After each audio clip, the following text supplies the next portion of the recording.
大家好，我係 Teacher Rocky。簡易水彩練習8分鐘第4集。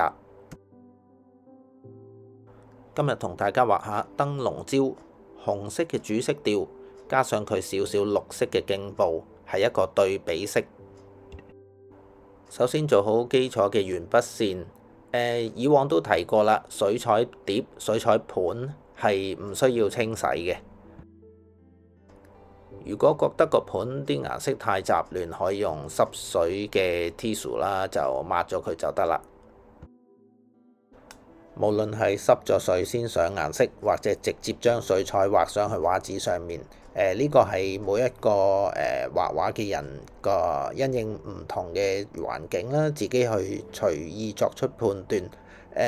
每次開始嘅時候咧，並冇一個特定嘅原則。咁今次開始咧，我就先染咗水啦，等我響燈籠椒切割嘅面嘅地方畫上去嘅時候咧，係有少少變化，唔係一個實嘅紅色。咁睇上嚟咧，佢個切口咧更加係有質感。喺一開始嘅時候咧，我係打咗水底，然之後咧，我就上顏色，等佢有漸變嘅效果。而畫到去燈籠椒切割口尾段嘅時候咧，我就用咗少少乾筆，做出一啲唔同反光嘅層次感。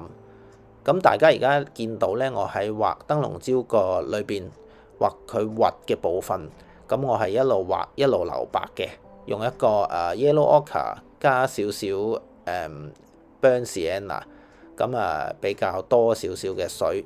咁呢度咧，我用咗wet on dry，直接將顏色塗上去畫紙上面嘅。咁係一邊畫一邊做留白嘅效果。核嘅陰影部分咧，等佢乾咗嘅時候咧，就再 layer on layer 將層次加深就可以啦。畫畫嘅時候，我哋先觀察佢嘅切割啦，同埋明暗。咁我喺做好燈籠椒切割嘅部分之後咧，咁我可以喺乾咗之後，喺佢嘅旁邊咧就做佢燈籠椒表皮嘅效果。將範圍分好，每一步 step by step 咁樣做咧，會更加清晰啦，同埋睇起上嚟咧更加係明暗層次分明。喺切割部分乾咗，我哋可以直接做果肉裏邊深嘅層次嘅部分。我用紙巾吸走筆肚多餘嘅水分，做乾筆嘅效果，等佢更加有層次感。做咗果肉基礎嘅色調，我加上紫紅色，然之後再加上深嘅紫藍色，等佢咧有種凹陷嘅感覺。大家可以細心觀察到啦，我係用wet on dry 直接將水彩畫落去果肉嗰部分，然之後喺佢未乾嘅時候咧，我又用 wet on wet 嘅效果，即係喺底層紅色未乾嘅時候，我就加上紫藍色。咁呢個係水彩最常見到嘅畫法，係一個即時嘅互動。畫水彩畫有初步嘅部署，但係咧就要有靈活嘅隨機應變或者係互動。因應每一次嘅情況咧，我哋即時去可以做一啲唔同嘅決定。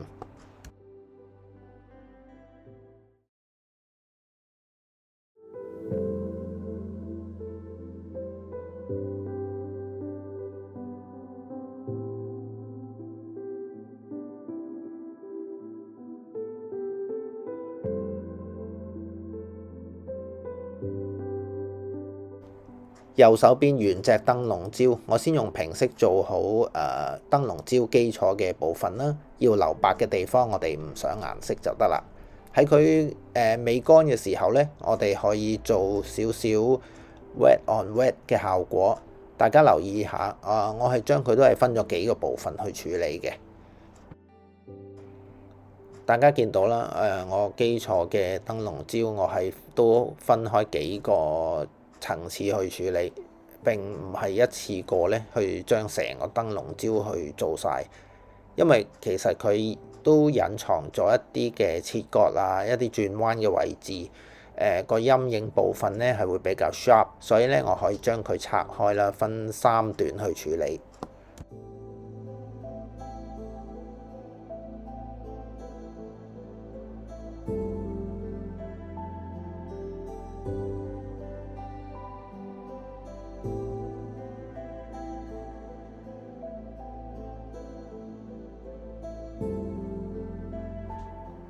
燈籠焦頸部嗰部分咧，綠色如果直接用原色嘅綠咧，睇起上嚟咧會比較生硬同埋假。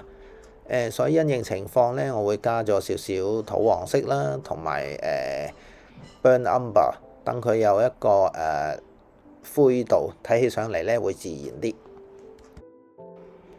咁其實之前都提過啦，水彩都係反覆咁樣將唔同嘅技術咧，用唔同嘅組合或者次序咧，反覆咁樣攞出嚟用嘅。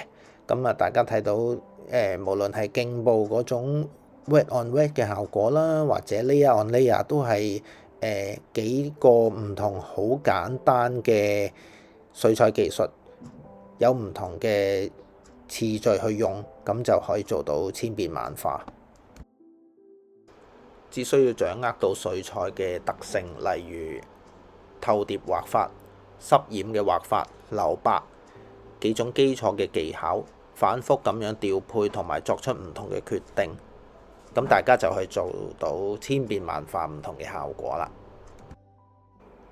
咁同埋要留意翻啦，幾時乾晒 layer on layer，幾時喺濕嘅時候咧，加上顏色，等佢自然咁樣染，呢一部分都係好重要嘅。就係因為咁樣啟發到我想做一個水彩8分鐘簡易嘅步驟基礎練習，等大家可以方便練習。有一樣嘢好重要嘅，就係喺練習嘅過程，無可避免咧係有一啲嘅挫敗啊，同埋沮喪嘅。但係千祈唔好灰心啦，反覆用簡單嘅模式同埋步驟反覆練習。